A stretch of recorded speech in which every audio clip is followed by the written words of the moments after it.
this is my go-to knowledge. This knowledge is not only helping me, but over the past decade or more, I've been helping others with it. This knowledge in that I have captured in Sovereign Self is sound. It can deliver a relaxed landscape, a clear landscape to all the readers.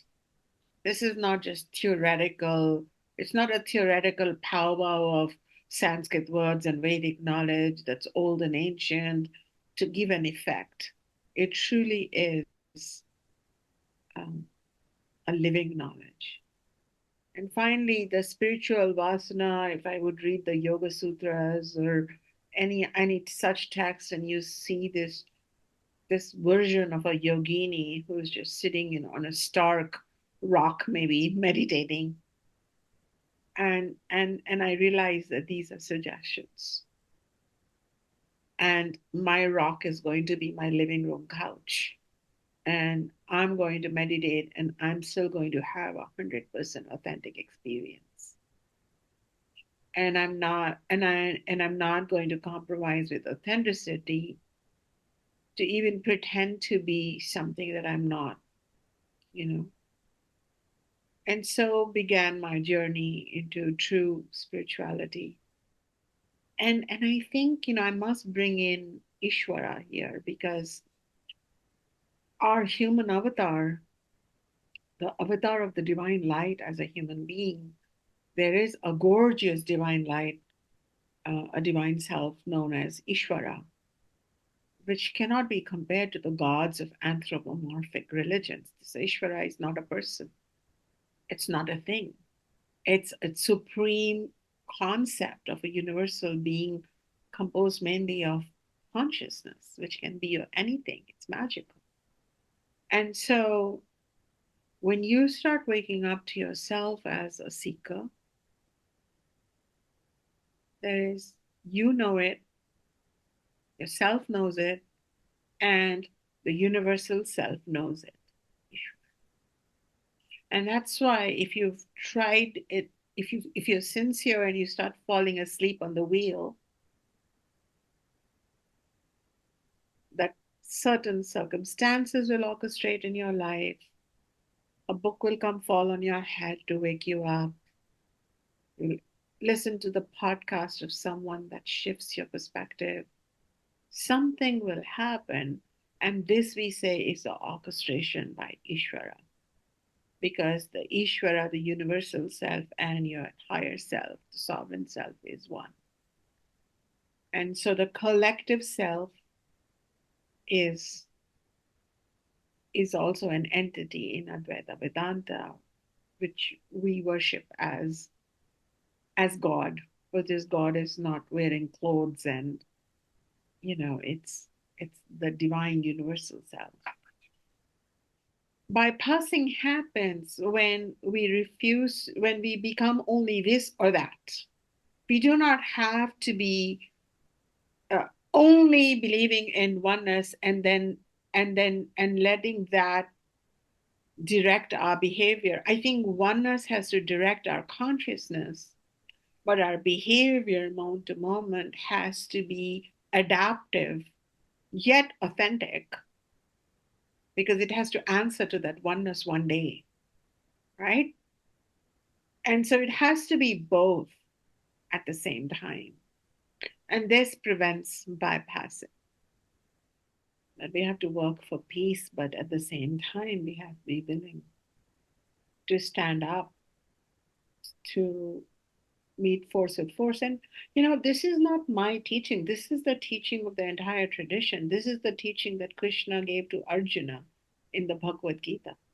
When his student, instead of going to a war that he had sworn to, that he must win for the winning of the good forces, he was willing to retire to a forest retreat in the name of, false peace.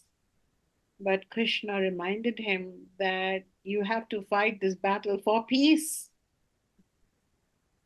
So, this is also exemplified by our deities, and deities are symbols of that ultimate reality.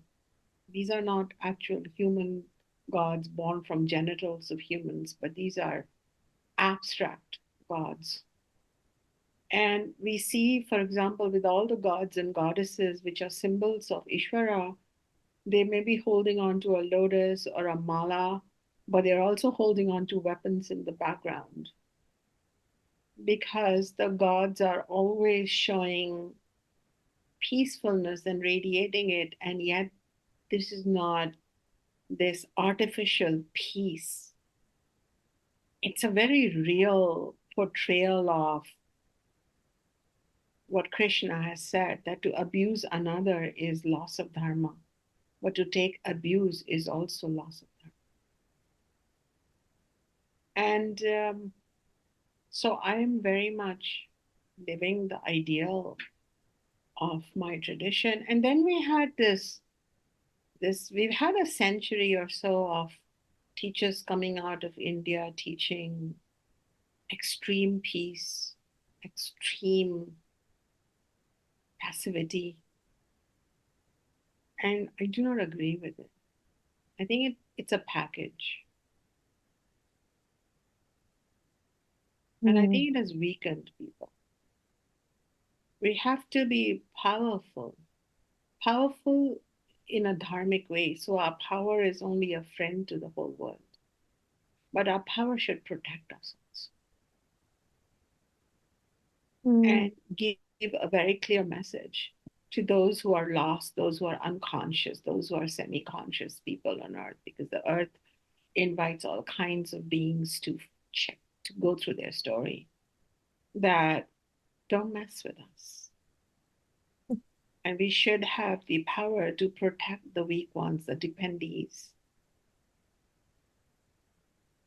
So I want to live the power, and I want women and people of blended genders and other marginalized people, or anybody, even a male white individual whose power has been systematically robbed, to learn from the goddesses and roar like a goddess, to and that to live with power.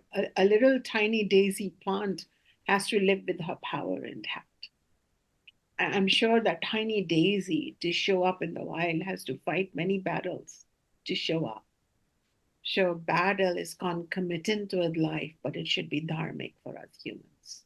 We don't pick up battles. We are not violent, crazy individuals, but we should have the power and the skills to protect us, protect the good forces, and protect what is not right. And then continue to practice it in your life before changing your life, shaving your head, taking on monastic clothes, or wearing some dreadlocks. Just be the person you are in your everyday life as a receptionist or ballerina or accountant or city council member, whatever you are. Just be that and try and apply that knowledge. If it starts making you more expansive from within, more powerful outside, effective rather, in your work, less giver of abuse and less taker of abuse, more of a true peaceful warrior, you'll know you're in the right place.